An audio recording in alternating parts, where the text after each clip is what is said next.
Praise God. Ang laging introduction ko sa mga estudyante, kapag ang subject ko ay purposive communication. Sino naka-take up na ng purposive communication? Yeah. It is communication that builds relationship. Anumang relasyon ay ini-establish ng komunikasyon. Walang relationship, any kinds of relationship, love affairs, family relationship, political relationship, economic relationship, business relationship. Lahat yan. Napaka-importante ng komunikasyon. Dahil kapag walang komunikasyon, wala ang lahat. Eh, paano magkakaroon ng pamilya kung hindi magligawan muna yung tanay at tatay? Di ba? Paano magkakaroon ng sales kung hindi mag-sales talk? Paano magkakaroon ng gobyerno kung hindi magkakampanya? You see? Even God Himself made a communication with us. Napaka-importante. Kaya kung may mga mahal kayo sa buhay, kausapin nyo. Pag may girlfriend kayo, boyfriend kayo, kausapin nyo para manatili. Kapag may asawa kayo, kausapin nyo. Siya magiging nyo best friend. Man. Yes, communication. At yun ang dahilan kung bakit nagkakaroon ng broken family. Naglalak sa communication. And even God made a communication with us. Yun lagi kong sinasabi. Kaya kapag kayo napunta sa impyerno, kasalanan niyo yan. Huwag niyong sisisihin. Tulad ni John Lennon, nabasa ko, sinisisi niya, hindi niya daw alam ang lahat ng yon. Pero totoo, there are 3 ways God made communicated with us. Made communication with us. Kaya, ang sino mang mapunta sa impyerno, kasalanan niya yon. Hindi niya pwedeng sisihin ang Diyos. 3 paraan siya nakipag-communicate sa tao. Alam niyo yung una? Kalikasan. At nasa Romans yun. Kaya tayo nilikha ng magagandang bagay kasi ang purpose niya ay mamangha kayo. At hanapin nyo ang manlilikha. Yun ang purpose niya talaga. Yung mamangha ka, sabi mo, ang ganda ng lahat. Kaya everything is good. Para ang lahat ng kanyang nilikha ang tao ay mamangha at hanapin ang manlilikha. Pero ang taong tigas talaga ng ulo. God is the most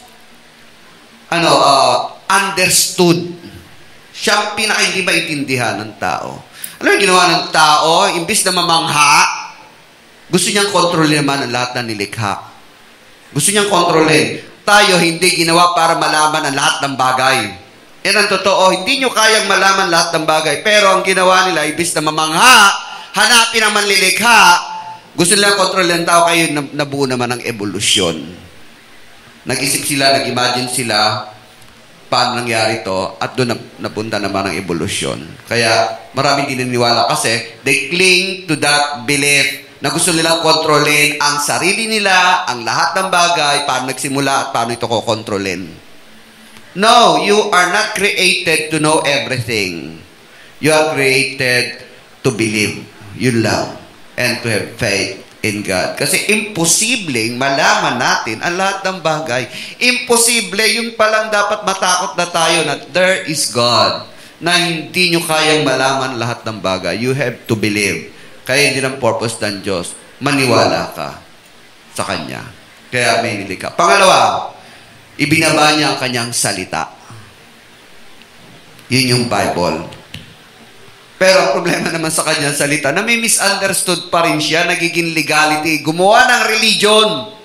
God is not thinking of religion. He's thinking of relationship. He wants eternal relationship with human being. Kaya gumawa ng relihiyon. At dahil doon, sabi ng Panginoon, nagkahati-hati ang lahat ng tao. Because of religion, it is religion that made division among us. Hindi siya nag-intend ng relihiyon. Dahil sa Biblia, nagkaroon tayo ng mga paghati-hati. At sinabi na ng Panginoon yun, magkakaroon ng away-away kayo dahil sa akin. At yun ang nangyari. Kasi ang intention talaga ng Diyos, kaya ginawa niya ang Bible, no? To build your relationship with Him. That you should be holy like Him and build your return your relationship with Him. And that pangatlong communication sa atin, dahil ang tigas ng ulo, hindi maintindihan yung salita niya, it is Jesus Christ. In the beginning was the Word, and the Word was with God, and the Word was God. And He became flesh and dwelt among us. That is the third communication with us. So, tatlo yan. At sinapabuhay niya ang kalooban ng Diyos. Kaya yung mga legality, sabi niya, dalawa lang ang talagang kautusan kung bakit ginawa niyong legal lahat yan. In-specify niya lang kasi hindi rin maintindihan ng tao. Kaya mga kautusan, dadalawa lang yan. Mahalin mo ang Diyos, ang buong puso at kaluluwa. Relationship yon. At mahalin mo ang kapwa mo tulad ng pagmamahal mo sa sarili mo. Yan lang naman sabi ng Panginoon. At ngayon sinapamuhay niya. Ngayon, in-explain pa niya. Ang kautusan hindi talaga sa labas, nasa puso, nasa pagsunod. Ngayon, ang dahilan kung bakit ang tao hindi maintindihan ng Diyos, kasi mostly, ang sinasabi niya, for eternity. For eternity yan. Yung kaligtasan for eternity. Yung pagbaba niya, sandali lang siya nabuhay dito, namatay for eternity. Ayaw niya kayong ma-indulge sa temporal things. Your world is temporal. Always think of eternity. Kaya nung gag-uusap, ang tao talaga puro temporal lang iniisip no? Kaya di magkaunawaan ang Diyos at ang tao. Think of your eternity. Kaya si Pilato, nag-usap sila tungkol sa kanyang sarili, si Jesus. Ang sinasabi ni Jesus, eternal truth, eternal relationship, eternal situation. Si Pilato naman, temporal lang. Kaya unawain nyo ang Diyos, minsan sa buhay natin, may kalooban siya kasi it is for your eternity, not temporal. Do not think of a temporal. Kaya mga blessing, hindi yan para manatili kayo sa mga temporal na bagay. Nag-i-indulge sila sa blessing, temporal lang yan. Hindi yan para maging patotoo kayo. For eternity yan.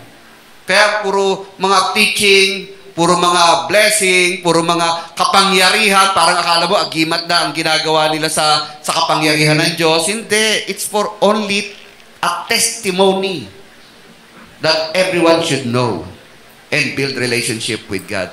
Yun ang kalooban niya. Kaya ginagawa niya ang mga bagay na to. Pero tayo, lagi natin iisip, pansarili, mga pantemporal. Blessing, health, life on this earth, pero ang gusto niya talaga, you live and think of your eternity. Kaya dito, nag-uusap sila ni Pilato, hindi sila magkaintindihan. Kasi si Jesus nagsasalita for eternity. Si Pilato naman, temporal. Now, let us read John 18:36 and 37. Sabi rito ni Pablo, alam niyo na ito yung tinatanong siya, ikaw ba'y hari? Opo. Ay, sinabi mo na, totoo yan. Tapos pinagmalaki niya, alam mo ba na ako ay may kapangyarihan sa iyong ipapatay ka o iligtas ka? Temporal. Hindi sila magkaintindihan. So, sabi dito ni Jesus Christ, Jesus said, my kingdom is not of this world. If it were, my servants would fight to prevent my arrest by the Jews.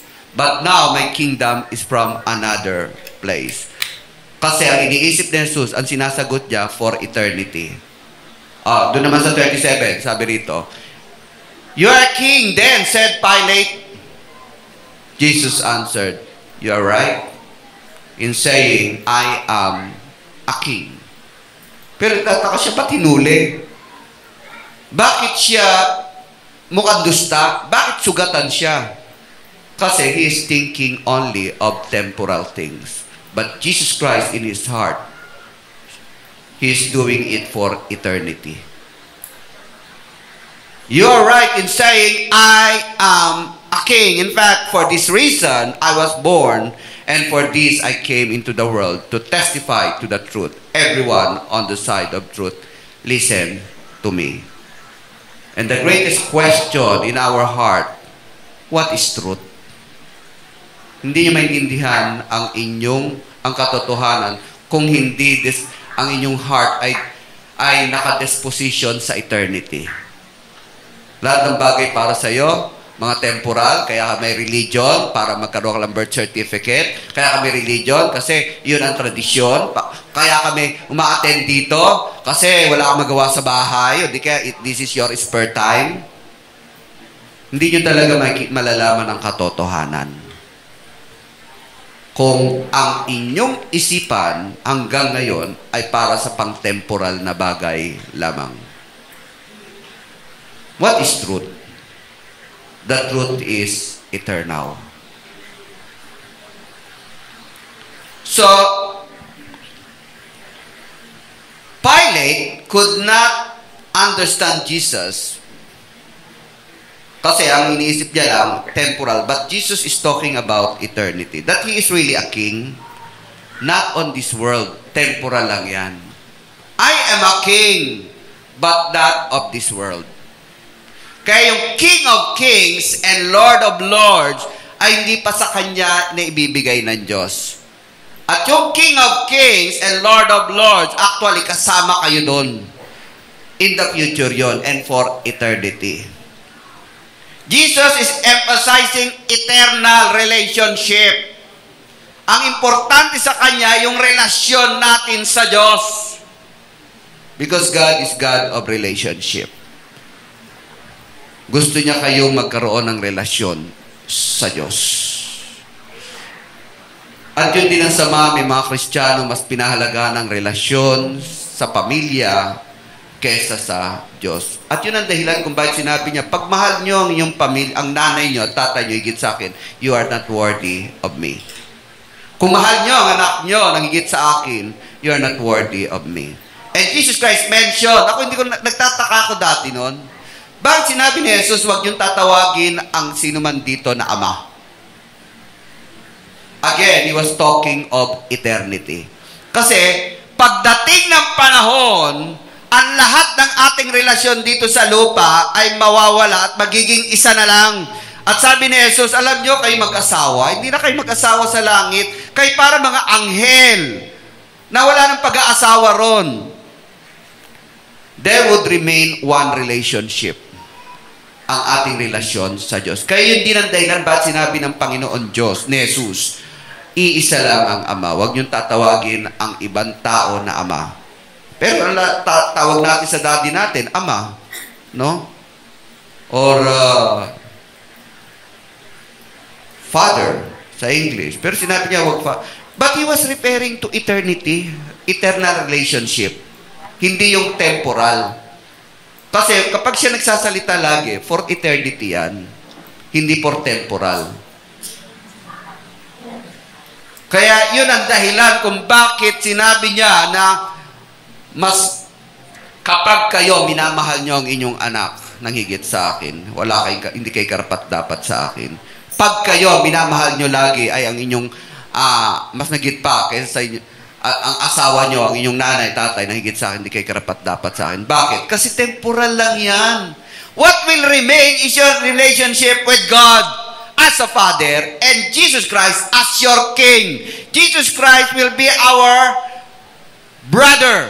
At totoo, siya magiging kapatid natin, pero He's above among us. He is King.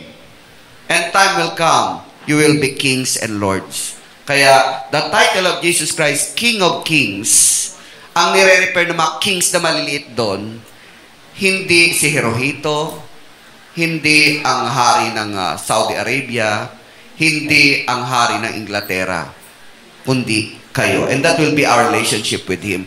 Time will come, and that will be for eternity. King of kings and Lord of lords. Kaya kapag minahal nyo ang inyong mga magulang, kapatid, ng higit sa Kanya, hindi kayo karapat-dapat sa akin. Mawawala ang inyong mga magulang, kapatid. At totoo naman, ako tumatanda na, nawala na parents ko. Ang mananatili yung relasyon mo sa Diyos. Yan ang bigyan nyo ng emphasis ngayon. Dahil kapag kayo nawala ng parents at hindi nyo ma-overcome yan, you are not worthy of God. Iisang ating Ama, kaya sabi niya, huwag niyong tatawagin ng ibang tao na Ama. Nire-refer niya doon for eternity. Iisang inyong Ama sa langit. At yan ay mananatili magpakailanman. Kaya may mga Kristiyano na hindi maiwan ang kanilang pamilya, o di kaya may mga tao na hindi makaten dito kasi pinagsisilbahan ng mga anak niya, mga kapatid yun ang dahilan, hindi niya maiwan ang pamilya niya. Di dalhin mo rito yung pamilya mo, dalhin nyo rito. Idala nyo, pagpatotoo kayo at invite nyo rito. Para sama-sama kayo sa langit, hindi yung magkaroon ng iwanan. Kasi sa langit, hindi nyo na siya anak. Sa langit, hindi nyo na siya asawa. Sa langit, hindi nyo na siya magulang. You are equal in footing. We are brothers and sisters, and we have one Father. At yun ang sinabi niya, huwag niyong tawagin Ama ang kahit sino dito sa lupa. He was referring here an eternal relationship. And everything here, kinrate niya na relationship is temporal. For procreation. Bakit may pamilya? For procreation, para dumami tayo. For provision, para mapangalagaan ng mga tao. Kasi magsisimula talaga sa family yan, hindi naman sa gobyerno. And for provision. Pero lahat ng yan ay mawawala pagdating ni Jesus. And He was telling for eternal relationship. He will be our King. Although He's our brother. Actually, tayo ay magiging tulad ni Jesus sa lahat ng aspeto. Pero He is the King. Kaya sinabi niya kay Pilato, totoo hari ako. For the meantime, hindi muna. Kasi I have to do this work. I want to establish the relationship of humanity to our God. And what I'm telling you, na ako'y hari, it is for eternity. So our relationship is to our King. Ang talagang tunay na relasyon natin at mananatili ay sa ating hari. Dapat ang hinihingi niya, kaya yun ang dahilan, kapag mas mahal mo ang anak mo kaysa sa kanya, hindi ka karapat-dapat. Pag mas mahal mo ang iyong asawa at ikaw ay under desire, no? Hindi mo madala-dala sa langit at madala-dala sa church, hindi ka karapat-dapat. Our loyalty must be to Him only. Our affection ay sa Kanya muna. Our family,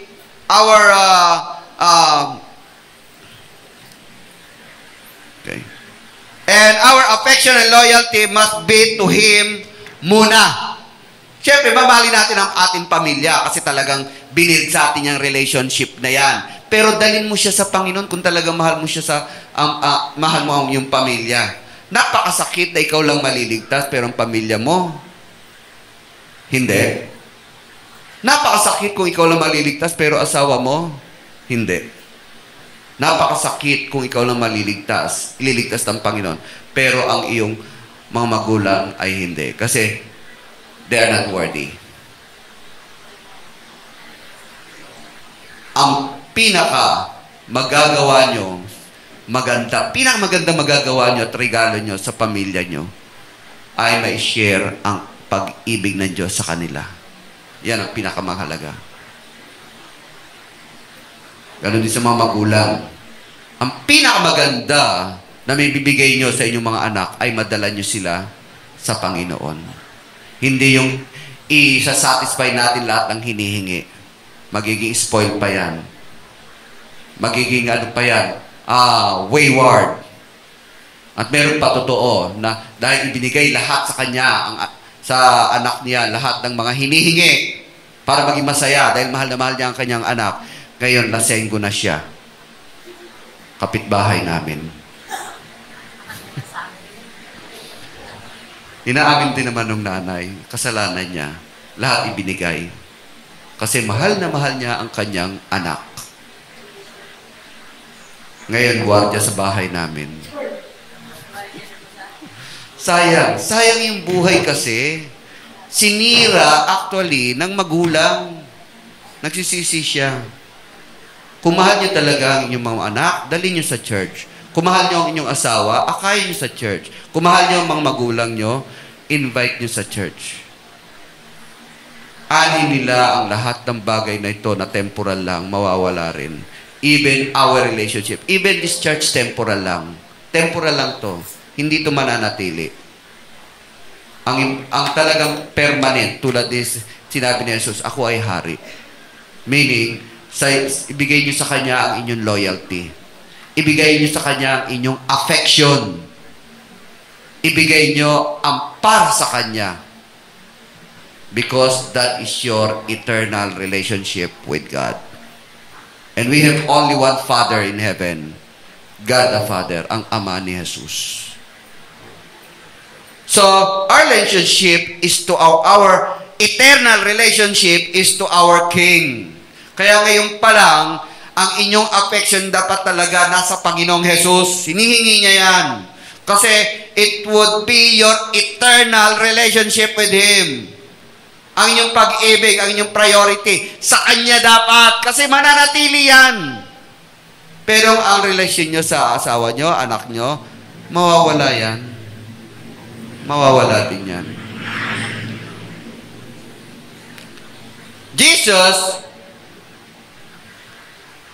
Jesus owned us twice. Actually, hindi lang siya hari. Pag-aari niya kayo. Hindi lang siya talaga hari, pag-aari niya kayo. Kita niyo yung pagkakumbaba ng Panginoong Jesus. Napaka-humble niya para akayin lang kayo. Remember, 3 times siyang nagkaroon ng communication with us. 3 times. Una, ang kanyang nilikha. Pangalawa, ang kanyang salita. Pangatlo, ang kanyang buhay ay isang salita para kayo'y maniwala na ang Diyos ay pag-ibig. Na ang Diyos ay nagbibigay. Na ang Diyos ay mapagpatawad. Na ang Diyos ay naghihintay sa atin. 3 yan. Kaya lagi ko sinasabi sa mga estudyante ko, kasalanan nyo na ha. Sabihin ko sa inyo, kapag kayo napunta ng impyerno, kasalanan nyo yan.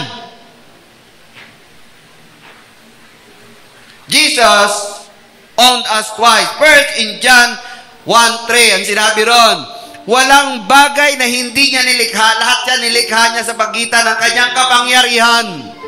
Sa kanyang salita. Because Jesus is the Word. Siya talaga ang lumikha niyan. Eh nagkasala tayo. Nalayo tayo sa Kanya. Mas minahal natin ang daigdig. Ang ating temporal relationship. Now, He wants to gain back that permanent relationship, that eternal relationship.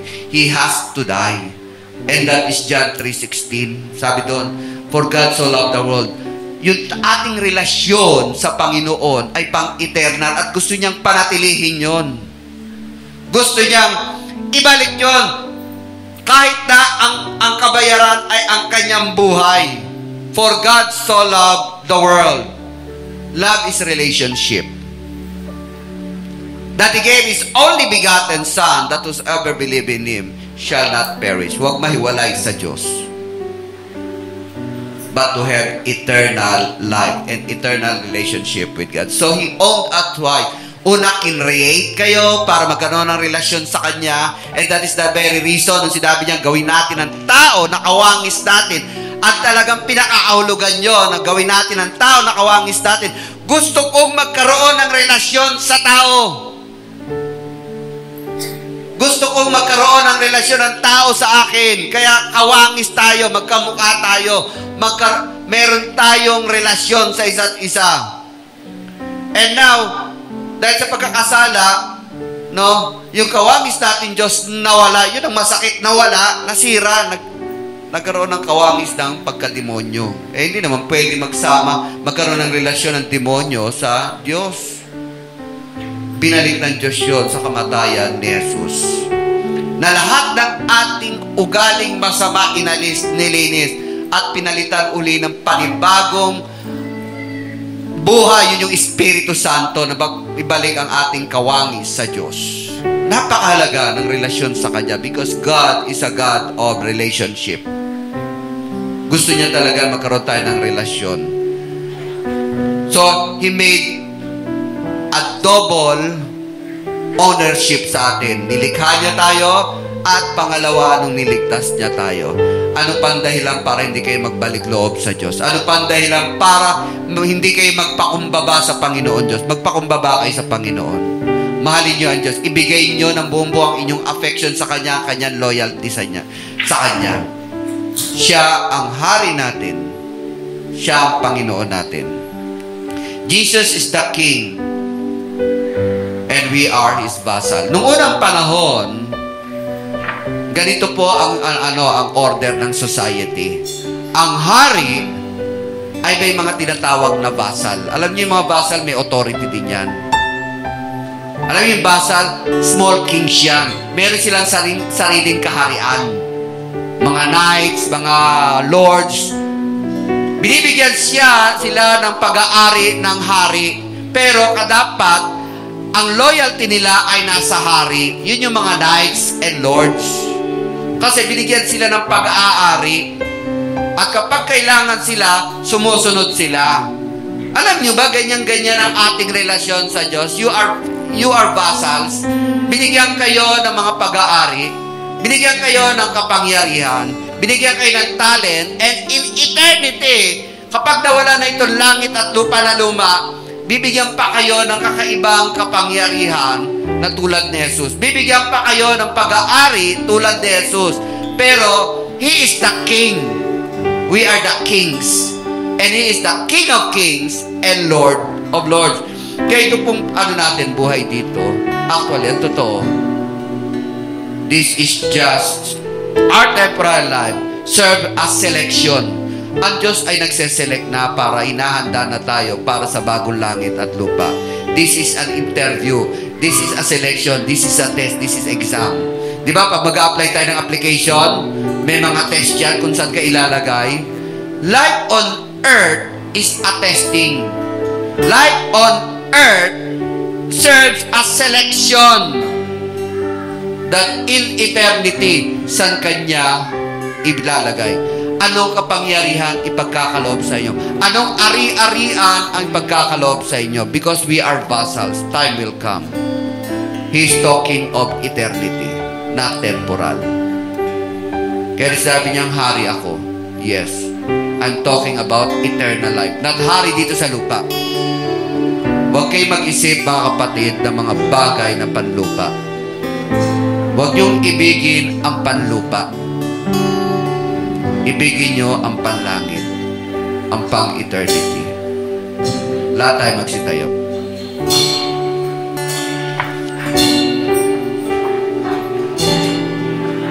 Praise God.